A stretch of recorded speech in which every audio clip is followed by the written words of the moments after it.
5, the news at 5:30 from CBS Local 2.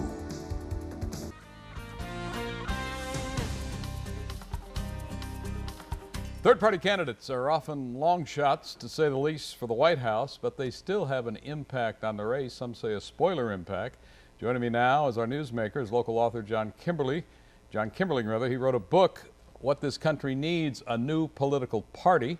It talks about the influence of third-party candidates. Mr. Kimberling is a veteran of 2 wars, a renowned trial attorney, and he's worked for both Republicans and Democrats. John, thanks for being with us. Why do you feel we need a third party, particularly in 2012? Well, I don't know if it can do any good this year, but I think we need a third party. Polls show that people in the country want a third party. They're unhappy with the direction the country is headed. And both the Republican and Democratic parties, to me, are very similar. There are minor differences, of course, but they're both owned, as John McCain said, they are owned by the big mega multinational corporations. They are more powerful than the government itself. Is it your feeling then that because we don't see the compromise, particularly on Capitol Hill or between the White House and Congress, is that why you think we need a third party? That's one of the big reasons, Chris. In the old days, 10 and 20 and 30 years ago, there were liberal Republicans and conservative Democrats, and they all worked together. They drank together and ate together in Washington. But now it's more ideological. It's more ideological, and they don't like each other. But what about the reality of it? I mean, we've had third parties. You can consider the independents, I think, a third party. Ross Perot, he actually got about 18 to 19% of the vote back in 1992 for president. Some people say he spoiled it for President George H.W. Bush. Is that often the role of a third-party candidate, to spoil it for one of the major party candidacies? It was in Perot's case. I think he took enough votes away from Bush. But the role of the third party is really to come forward with some new, imaginative, creative ideas to solve the problems. The Republicans and Democrats have made a mess of foreign affairs. We've been in ruinous wars that were unsuccessful and didn't accomplish anything.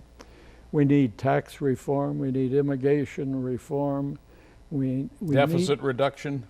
And deficit control. But the Republicans and Democrats aren't going to give us that. The Democrats don't want to rein in spending on welfare programs and entitlement programs. The Republicans say we're not going to raise taxes a penny. There has to be some compromise, and there isn't any now. But John, what about the complaint? And I've got to admit it, I've gone to the polls since I started voting and occasionally looked at a third-party candidate, and the feeling is I'm just wasting my vote, particularly for president. Do you think that day will come when you won't be wasting your vote to go to the third-party candidate? I think the day will come when you'll have a viable, nationally recognized leader running for president of a third party, and he'll be on the debates, and you'll be able to cast your vote for one of the three. It will mean something.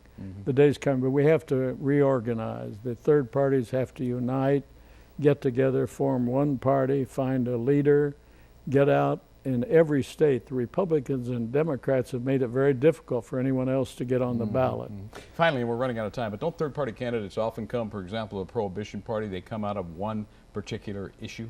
That was the history of the third parties. They came out of Prohibition, women's suffrage, slavery. Those were all one-issues parties, and the two parties did nothing about it. But they eventually adopted a position on those issues, and then there was no reason for the third party, and they vanished. Okay, well, we'll see. We've got some people in third, fourth, and fifth parties. Roseanne Barr is running for president this time. I don't think she's going to do very well. John Kimberling wrote What This Country Needs, a New Political Party. John, thank you for being our newsmaker tonight. Thank you. It's good to be here.